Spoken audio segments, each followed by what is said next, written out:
Classification of contract on the basis of creation, execution, enforceability. Enforceability को हम ये भी बोलते हैं वैलिडिटी। सबसे पहले हम लेते हैं क्रिएशन। क्रिएशन के दो तरीके होते हैं, एक्सप्रेस और इम्प्लाइड। अब एक्सप्रेस कॉन्ट्रैक्ट क्या होता है? ये नॉर्मली हम डे टू डे लाइफ में देखते हैं, या तो ओरली हमने किसी से कॉन्ट्रैक्ट करा या बाय रिटर्न, तो वो कॉन्ट्रैक्ट एक्सप्रेस माना जाता है। फॉर एग्जांपल, हमने अभी तक जितने भी केसेस देखे हैं अप्रोक्सीमेटली सब के सब एक्सप्रेस में ही आते हैं, या तो उनके अंदर बोल के होता है या रिटर्न होता है। हमने ये एग्जांपल देखा था कि मिस्टर ए मिस्टर बी को क्रूड ऑयल सेल करेगा, ये ओरली हुआ होगा। फिर आता है एम्प्लाइड। एम्प्लाइड कॉन्ट्रैक्ट क्या होते हैं? By conduct of person, circumstances और cases. For example, local transport, boarding services. कोई पर्सन लोकल बस में जाके बैठता है तो कंडक्टर को वो एम्प्लॉयड होता है कि एक एग्रीमेंट करना चाह रहा है, इसे या एक जगह से दूसरी जगह जाना है, उसके लिए फेयर देगा, ये एम्प्लॉयड होता है, इसमें बोलने की ज़रूरत नहीं होती। Second category execution. अब इसके अंदर क्या होता है? एग्जीक्यूटेड, एग्जीक्यूटरी और partially executed and partially executory. Executed क्या होता है? जिसमें both parties fulfil there obligation, means कि दोनों पार्टी ने कॉन्ट्रैक्ट के अंदर अपना अपना जो कर्तव्य था, अपना अपना जो पार्ट था वो कंप्लीट कर दिया। For example, cash cell. यहाँ पे सेलर कस्टमर को गुड्स देता है एंड जो कस्टमर है वो इन रिटर्न कैश देता है। ये कॉन्ट्रैक्ट स्टार्ट होते ही ख़त्म हो जाता है। सेकेंड होता है executory contract. Both parties not fulfilled obligation, जिसके अंदर देखते हैं जैसे ऑनलाइन बुकिंग ऑफ डिनर। अब हम ऑनलाइन बुकिंग कर देते हैं डिनर के लिए, बट जाते हैं हम उस टाइम में डिनर के टाइम पे, और जो हम पेमेंट करते हैं वो भी डिनर के बाद में होता है। तो यहाँ पे कॉन्ट्रैक्ट हो रहा है, बट दोनों पार्टीज़ ने अपना अपना जो पार्ट है वो अभी तक फुलफिल नहीं किया है। जब ये फुलफिल हो जाएगा तो वो एग्जीक्यूटेड बन जाता है। फिर partially executed and partially executory. इसके अंदर ऑनलाइन शॉपिंग एग्जाम्पल है इसका, purchase of vehicle in which services are free. पहला देखते हैं ऑनलाइन परचेज, ऑनलाइन शॉपिंग। जब एक पर्सन ऑनलाइन कुछ बुक करता है एंड उसका प्रीपेड पेमेंट कर देता है, तो उसने अपना पार्ट फुलफिल कर दिया, उसने पेमेंट कर दिया, बट उसका जब डिलीवरी होगा तब जाके वो एग्जीक्यूटेड बनता है। तो इन दिस केस ये पार्शियल एग्जीक्यूटेड है और पार्शली एग्जीक्यूटरी है। फिर अब हम जब एक नया परचेज करते हैं व्हीकल, तो उसके साथ में कुछ टाइम पीरियड की सर्विसेज फ्री आती है। तो जब तक वो सर्विसेज पूरी नहीं होती तब तक वो एग्जीक्यूटरी ही माना जाएगा, बिकॉज वो जो सर्विसेज है वो भी पार्ट है एक उसका कॉन्ट्रैक्ट का। फिर वैलिडिटी, वैलिड कॉन्ट्रैक्ट हम पढ़ चुके हैं। वॉइड, ये भी हम देख चुके हैं। वॉइड एग्रीमेंट, जिसका कोई अस्तित्व ही नहीं होता, जिसको कोई लीगली बाउंड ही नहीं होते हैं, तो वो होता है वॉइड एग्रीमेंट। वैलिड हम देख चुके हैं। और अनफोर्सेबल कॉन्ट्रैक्ट, जो कॉन्ट्रैक्ट बन तो जाते हैं बट उनको एनफोर्स नहीं कर सकते हम, उनको हम लीगल कुछ एक्शन नहीं ले सकते उस चीज़ के लिए। फिर वॉइडेबल कॉन्ट्रैक्ट, जो किसी पार्टी के, किसी एक पार्टी के ऊपर डिपेंड करता है, वो चाहे तो उस कॉन्ट्रैक्ट को एग्जीक्यूट कर सकता है, एनफोर्स कर सकता है, अदरवाइज वो मना कर सकता है कि मुझे ये कॉन्ट्रैक्ट नहीं करना। फिर types of offer, there is certain type of offer, तो हम उसे एक एक करके देखते हैं। First, general offer, offer made to all public without discrimination. Example, sale at 50% discount. जो ऑफर पूरी जनरल पब्लिक, मतलब पब्लिक एज ए होल को साथ में दिया जाता है, हम उसमें कुछ डिस्क्रिमिनेट नहीं करते, उसमें हम भेदभाव नहीं करते, उसे बोला जाता है जनरल ऑफर। फॉर एग्जांपल कि XYZ प्राइवेट लिमिटेड है, उसने एक एडवर्टाइजमेंट किया पेपर के अंदर कि एक कोई प्रोडक्ट है ए, मान लीजिए कोई स्किन का प्रोडक्ट है, वो नया है बिल्कुल ही, तो जो कंपनी है उसने एडवर्टाइज ऐसा किया कि अगर उसे यूज़ करने से कोई प्रॉब्लम होती है तो 1 लाख रुपए का मुआवजा मिलेगा। अब एक मिस जे है जिसने ये प्रोडक्ट यूज़ कर लिया एंड उसे स्किन की प्रॉब्लम हो गई, फॉर एग्जांपल पिंपल्स हो गए या स्किन ख़राब हो गई एक्सेट्रा, तो अगर वो क्लेम करती है कंपनसेशन, तो कंपनी उसे मना नहीं कर सकती, कंपनी मना नहीं कर सकती कि हमने ये ऑफ़र आपको नहीं दिया, बिकॉज ऑफ़र उसने पब्लिक एज ए होल को दिया है। और अगर मिस जे को पहले से पता है इस ऑफ़र के बारे में, इस कंडीशन के बारे में, तो वो अपना क्लेम कर सकती है और जो कंपनी है उसे वो क्लेम फुलफिल करना पड़ेगा। Next point, special offer. Offer made to specific person और ग्रुप ऑफ पर्सन।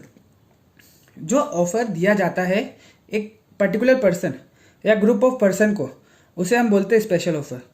ये जनरल ऑफर से बिल्कुल अलग होता है, वहाँ पे as a people as a whole सबको दिया जाता है, बट इन स्पेशल ऑफर कुछ स्पेशल टाइप ऑफ पर्सन को ही ऑफर दिया जाता है। For example, reduce rate to old age people on local transport like bus. मतलब हमने लोकल ट्रांसपोर्ट में देखा ही होगा कि जो वुमेंस होती है या जो ओल्ड पीपल होते हैं उन्हें कुछ कंसेशन मिलता है रेट के अंदर, वो एक कैटेगरी के लोगों को ही मिलता है, वो यंग पीपल को नहीं मिलता एक्सेट्रा। तो वो स्पेशल ऑफर हो गया जो सिर्फ ओल्ड एज पीपल के लिए ही है, उसमें एज ए नॉर्मल पर्सन जाके उसका कंसेशन नहीं ले सकता। और एक और एग्जांपल है, जैसे रीबॉक जैसे ब्रांड के स्टोर्स होते हैं रीबॉक वगैरह, तो वो 1% डिस्काउंट देते हैं परचेज़ के ऊपर। अगर आपका उस दिन बर्थडे है जिस दिन आप परचेज़ कर रहे हो, तो आपको कुछ % डिस्काउंट मिलता है। इसके अंदर वो ऑफ़र सिर्फ सर्टेन पीपल को ही मिल रहा है, जैसे जिसका बर्थडे है उसने शॉपिंग करी तो उसे ही मिलेगा, अदरवाइज नहीं मिलेगा। फिर थर्ड आता है काउंटर ऑफ़र। अब इसका काउंटर ऑफ़र का मतलब क्या होता है? New offer for any offer. Simple कि कोई ऑफ़र हमारे को दिया जा रहा है, हम उसको एक्सेप्ट करने के जगह उसके सामने से एक ऑफ़र दे दें। ऑफ़र मीन्स अगर हम उसके ऑफ़र को डायरेक्ट एक्सेप्ट करने के जगह उस पर कुछ कंडीशंस लगा देते हैं तो वो काउंटर ऑफ़र बन जाता है। It's a type of reciprocal offer where a new offer is given for any offer for same product at same time. Example, bargain, negotiation. हम किसी वेजिटेबल की शॉप पर जाते हैं, वो हमें बोलता है कि ये चीज़ 50 रुपीज़ kg है, हम बोलते हैं 20। देन वो बोलता है कि 20 बहुत कम है, 40 लीजिए। देन हम बोलते हैं नहीं 30। अगर वो 30 में रेडी होता है तो वो एक्सेप्टेंस दे रहा है, तो जाके वो एक कॉन्ट्रैक्ट बनता है। जैसे मिस्टर आर है कस्टमर और मिस्टर सोहन काका है सब्जी वाला। राम मिस्टर सोहन के पास गया और उसने बोला कि मुझे सब्जी दीजिए 20 रुपये kg में, तो सामने सोहन काका बोलते हैं कि नहीं 50 रुपीज़ kg। अब राम बोलता है कि काम करिए 35 में दे दीजिए। अगर सोहन काका उस चीज़ को भी नहीं मानते और वो आगे एक और ऑफ़र देते हैं लाइक 40, 45 एक्सेट्रा, तो वो वापस एक काउंटर ऑफ़र बन जाएगा। अगर सोहन काका एग्री हो जाते हैं तो ये एक एग्रीमेंट बन जाता है। इसमें जो पहले के ऑफ़र है ये लैप्स हो जाएंगे और ये एक एग्रीमेंट बन जाएगा। फोर्थ आता है क्रॉस ऑफ़र। अब कुछ लोग इसे काउंटर ऑफ़र से कंफ्यूज कर देते हैं। इसमें क्या होता है, काउंटर ऑफ़र में होता है आमने सामने है ना ऑफ़र देना, बट क्रॉस ऑफ़र क्या होता है कि जब 2 person gives offer about same thing at same time, but ये एक रेसिप्रोकल ऑफ़र नहीं होता। वो दोनों ही बिल्कुल नए होते हैं। For example auction, mister A ने बोली लगाई ₹1,00,000, मिस्टर बी ने बोली लगाई ₹105। ये एक दूसरे को ऑफ़र नहीं दे रहे, ये किसी थर्ड पर्सन को जो ऑक्शन करवा रहा है उसे है ना ऑफ़र दे रहे हैं। अगर वो 3 बार एग्री कर देता, जो भी मतलब होता है ऑक्शन का, तब जाके उसे एक्सेप्टेंस माना जाएगा और तब जाके वो एक एग्रीमेंट बनता है। एक और एग्जांपल है कि जब एक पर्सन को 2 पर्सन बोलते हैं, पार्टी का इनविटेशन देते हैं और दोनों पार्टीज अलग अलग जगह हो रही है, एक ही टाइम पे हो रही है, तो जो जिसको ऑफ़र मिल रहा है उसे चूज़ करना होता है कि वो कहाँ पे एक्सेप्टेंस दे, और वहाँ पे जाके एक प्रॉमिस बन जाता है। फिर कुछ मिसलेनियस ऑफर्स भी है जो पहले आ रखे होंगे, लाइक इम्प्लाइड, जो हम पहले देख चुके हैं, local transport, dining, holding etcetera. फिर सर्टेन, जिसके अंदर every details explain in this type of offer, मतलब उसमें हर डिटेल दी जाती है, रियल एंड एब्सोल्यूट होता है, उसके अंदर कुछ कमी नहीं होती है, वो एक परफेक्ट ऑफर होता है। हम उसे देख चुके हैं अनसर्टेनिटी के टाइम पे। फिर कैपेबल ऑफ बीइंग सर्टेन, ये भी हम देख चुके हैं अनसर्टेनिटी के टाइम पे। Then standing offer means a offer which is not specified, which is for specified person, मतलब स्टैंडिंग ऑफर कि कुछ एक स्पेसिफाइड पर टाइम के लिए ही वो ऑफ़र है। लाइक अमेजन की सेल आती है, फ्लिपकार्ट की सेल आती है, वो एक फ़िक्स टाइम के लिए आती है। अगर उस फिक्स टाइम के अंदर आप उसको एक्सेप्ट कर लेते हैं, कुछ बुक कर लेते हैं, तो वो ऑफ़र आपको परसेंटेज डिस्काउंट मिलेगा, अदरवाइज वो ऑफ़र ख़त्म हो जाएगा। फिर अब एक नोट है, जनरल, स्पेसिफिक और काउंटर ऑफर अगर एक्सेप्टेंस से मिलते हैं तो वो बनते हैं प्रॉमिस, बट क्रॉस ऑफर के अंदर देयर इज़ 2 डिफरेंट ऑफर जो कभी भी एक प्रॉमिस की तरफ नहीं ले जा सकते। और जब किसी एक को एक्सेप्ट कर लिया जाता है तब जाके वो एक प्रॉमिस बनता है। तो ये आपको समझ में आ गया कि हमने क्या पढ़ा था, types of offer.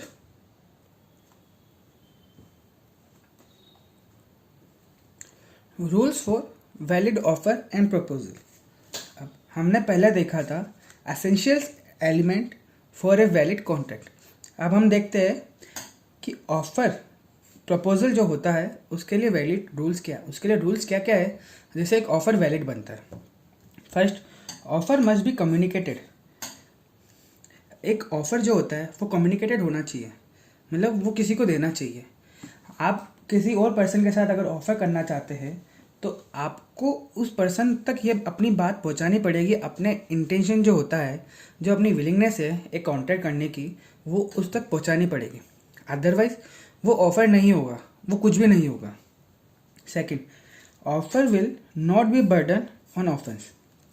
For example, हम ऐसा देखते हैं कि एक मिस्टर ए है, एक मिस्टर बी।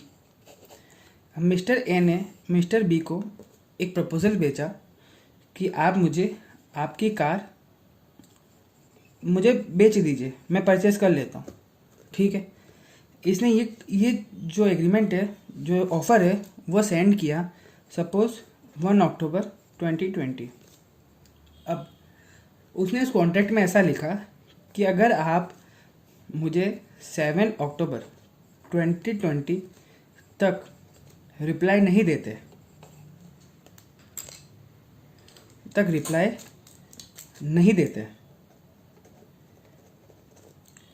तो मैं ऐसा मान लूँगा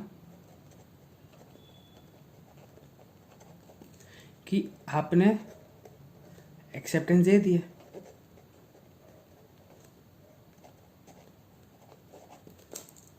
अब मिस्टर बी ने उस ऑफ़र पे कोई ध्यान ही नहीं दिया क्योंकि वो कार उन्हें बहुत ही पसंद थी, उनकी पुरानी थी, विंटेज हो गई वो, ठीक है। तो मिस्टर बी ने no reply by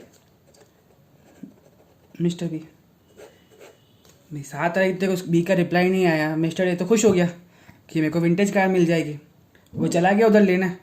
mister B ने मना कर दिया कि भाई मैंने तो आपको कोई एक्सेप्टेंस दी नहीं, ये कॉन्ट्रैक्ट है ही नहीं।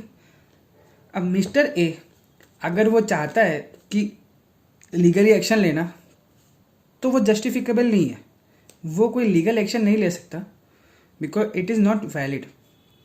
क्योंकि ये जो ऑफ़र है ये will not be a burden on offence. वो किसी के साथ ज़बरदस्ती नहीं कर सकता कि आपने अगर ऑफ़र दिया है तो आपको रिप्लाई मिले ही मिले।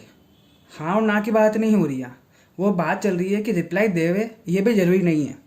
फिर cross offer, do not conclude a contract.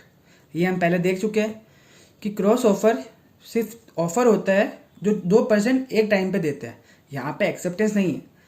अगर यहाँ पे अगर एक्सेप्टेंस आती है तब जाके वो कॉन्ट्रैक्ट या एग्रीमेंट बनेगा, बट जो क्रॉस ऑफर है वो कभी भी कॉन्ट्रैक्ट नहीं बन सकते विदाउट एन एक्सेप्टेंस। फिर counter offer, amount to rejection of original offer. ये भी हमने पहले देखा था कि जैसे राम और सोहन काका ने एक दूसरे को ऑफ़र दिया, पर जैसे ही किसी ने एक दूसरे को ऑफ़र दिया तो जो पुराना वाला ऑफ़र है वो साइड में हो गया। जब तक उसको एक्सेप्टेंस नहीं आती और वो ऑफ़र एक दूसरे को देते जाते रहेंगे, जो प्रीवियस ऑफ़र है वो कैंसिल हो जाएंगे, वो रिजेक्ट हो जाएंगे, उनकी कोई वैल्यू नहीं रहेगी। फिर अब हम कोई ऐसा ऑफ़र दे देते हैं जो एक्सेप्ट करने लायक ही नहीं है, तो एक वैलिड ऑफर ही नहीं जाएगा जब तक वो वैलिड एग्रीमेंट के लेवल तक नहीं पहुंचेगा, या वैलिड एग्रीमेंट फ्यूचर में ना हो सके तो उससे पहले वो एक वैलिड ऑफर ही नहीं होगा। For example there is offer कि अगर आप मेरे लिए चांद तारे तोड़ के लाओ तो मैं आपको 100 करोड़ दूंगा। ये कैपेबल ही नहीं है एक्सेप्टेड करने का, क्योंकि इम्पॉसिबल चीज़ है, तो एक तरह से वैलिड ऑफर ही नहीं है ये। फिर ऑफर जो होता है वो must be clear and absolute and not creating any confusion. मतलब ऑफ़र जो होता है वो क्लियर एंड एब्सोल्यूट होना चाहिए। फॉर एग्जांपल मिस्टर ए है, मिस्टर बी है, कॉन्ट्रैक्ट हुआ, ऑयल सेल करूँगा। अब मिस्टर बी कन्फ्यूज़न में आ गए, भाई कौन सा है ऑयल, प्राइस, कब, तो ये कन्फ्यूज़न क्रिएट कर रहा है।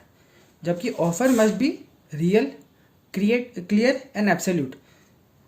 फिर offer is give to get consent of other. यहाँ पे जो प्रोमिसर हो रहा है, जो ऑफरर हो रहा है, उसका एक रियल इंटेंशन होना चाहिए, वो विलिंगनेस होनी चाहिए उसके अंदर कि मैं ऑफ़र दे रहा हूँ ताकि कोई उसको एक्सेप्ट करे। कोई हवा में ऑफ़र नहीं देना कि भाई ऐसे ही टाइम पास के लिए ऑफ़र दे दिया। हम देखेंगे अब understanding meaning of offer, invitation to offer and intention to offer. हम इन तीनों का मतलब समझेंगे और इनका जो डिफरेंस है वो समझेंगे। सबसे पहले हम देखते हैं ऑफर। हम कब से पढ़ रहे हैं ऑफर, बट फिर भी एक बार देख लेते हैं। ऑफर का मतलब क्या है? Final expression of willingness to make a person bound by his offer if other person accepted. मतलब कि ऑफर एक तरह से फाइनल एक्सप्रेशन होता है, एक तरह से लास्ट, मतलब हम लास्टली किसी चीज़ को बोलते हैं।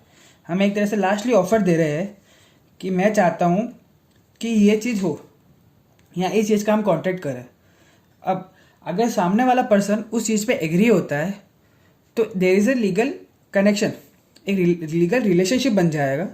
तो उसकी वजह से जो सामने वाला पर्सन है ये बाउंड हो जाएगा, मतलब वो बाद में उसको मना नहीं कर सकता बिकॉज वो लीगली बाउंड है।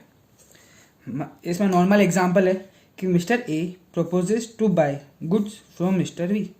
यहाँ पे ये ऑफर दे रहा है, और अगर ये मिस्टर वी एक्सेप्ट करता है तो वो बाउंड बाय एग्रीमेंट हो जाएगा कि भाई उसे गुड सेल करना पड़ेगा। Invitation to offer, without expressing his final willingness proposes certain terms on which he is willing to negotiate। यहाँ पे ये फाइनल एक्सप्रेशन नहीं दे रहा, वो ऑफर नहीं दे रहा, वो ये बोल रहा है कि मैं चाहता हूँ कि आप सामने से मुझे कोई ऑफ़र दो एंड वो ऑफ़र देखने के बाद में हम कुछ उस पर नेगोशिएशन कर सके। यहाँ पे ऑफ़र नहीं दिया जा रहा, बट यहाँ पे ये बोला जा रहा है कि आप मुझे ऑफ़र दो, that is invitation to offer. Example कि किसी भी शॉप के बाहर जो डिस्प्ले रखे हुए होते हैं, लाइक क्लॉथ के होते हैं, रेडीमेड के होते हैं, तो वहाँ पे जो डिस्प्ले होते हैं उनके ऊपर ड्रेस होती है, वो एक तरह से ऑफर नहीं दे रहे आपको कि आप एक्सेप्ट करो, आप वहाँ जाओ, आप एक तरह से ऑफर देंगे वहाँ पे कि मुझे ये परचेज करना है। Then there is a negotiation, और if there is acceptance then it become promise and agreement. फिर कॉलेज का जो प्रॉस्पेक्टस होता है, गवर्नमेंट के टेंडर्स, एडवर्टाइजमेंट, कैटलॉग, ये सब आता है इनविटेशन टू ऑफर। आप किसी भी, आपके अगर फॉर एग्जांपल आपको आपके शॉप के लिए इंटीरियर के लिए आपको कुछ चाहिए, फॉर एग्जांपल वुड चाहिए, तो आप वहाँ जाके कैटलॉग देखोगे कि भाई there is a variety of woods, तो आपको उसमें से कौन सी पसंद आती है, उसकी प्राइस क्या है, आप उनमें से आप चूज़ करोगे एंड आप शॉपकीपर को बोलोगे मुझे ये पसंद है, इसकी ये प्राइस है, तो आप ये एक्सेप्टेंस नहीं दे रहे। शॉपकीपर इज़ नॉट बाउंड कि वो आपको वो चीज़ प्रोवाइड ही करे। वो ये बोल सकता है कि मेरे पास है नहीं, या इसकी प्राइस इतनी है, etcetera, there is a negotiation, but वो बाउंड नहीं होगा। बट अगर आप बोलते हो मुझे ये चाहिए, वो रेडी होता है उसी प्राइस में, तो देयर इज़ एन एग्रीमेंट, तब जाके वो बाउंड होगा। फिर intention to offer, declaration of the statement indicator offer may be made और invited in future doesn't amount to offer. Example, promoter of company in an interview indicate that they are planning to issue its security। अब intention to offer क्या है? कहीं पे एक statement देना या कहीं किसी भी तरीके से लोगों को बताना कि हम सोच रहे हैं इन फ्यूचर हम एक ऑफ़र लाने की सोच रहे हैं, हम आपको एक ऑफ़र देंगे, बट ये ऑफ़र नहीं है, ये मैं बता रहा हूँ कि मैं ऑफ़र दे सकता हूँ आपको इन फ्यूचर, बट एक्सेप्टेंस तब होता है जब ऑफ़र आएगा। अभी बात चल रही है कि मैं ऑफ़र दूंगा, अभी ऑफ़र ही नहीं आया है तो आप एक्सेप्ट कर नहीं सकते, वो एग्रीमेंट बन नहीं सकता।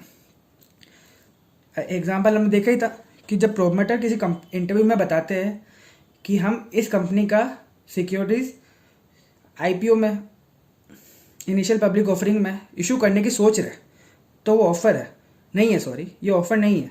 यहाँ पे जो पब्लिक है वो ऐसा नहीं बोल सकती कि आपने ऑफ़र दिया, हमने एक्सेप्ट करा, दे कि हमारी सिक्योरिटी कहाँ पर, नहीं।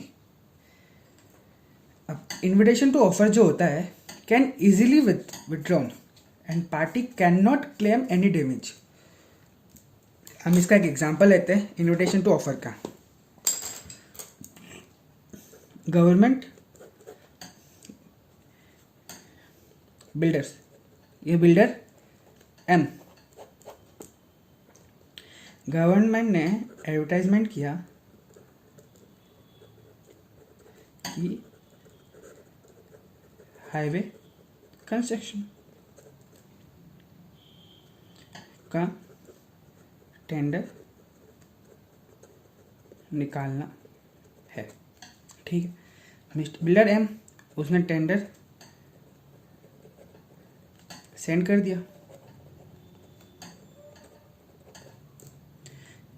ये ऑफर है, ये इनविटेशन टू ऑफर, ये इनविटेशन टू ऑफर है, ये ऑफर है। अब इस ऑफर के बाद में जब ये गवर्नमेंट तक पहुंचेगा, गवर्नमेंट सोच विचार करेगी,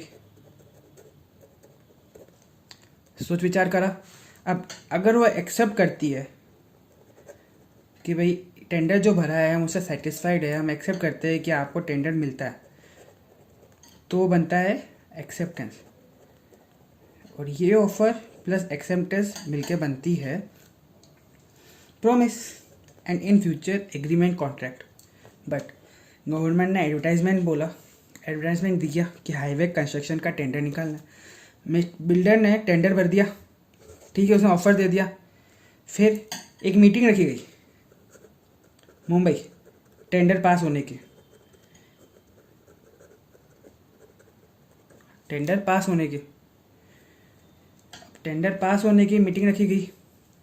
अभी तक पता नहीं है किसको मिलेगा, तो मिस्टर जो एम है इसका मालिक, वो पहुंच गया। वहाँ पहुंचने के बाद पता चला कि जो टेंडर था या जो मीटिंग थी उसे कैंसिल कर दिया गया। तब यहाँ मिस्टर एम जो बिल्डर है वो यहाँ किसी भी तरीके का कंपनसेशन नहीं मांग सकता।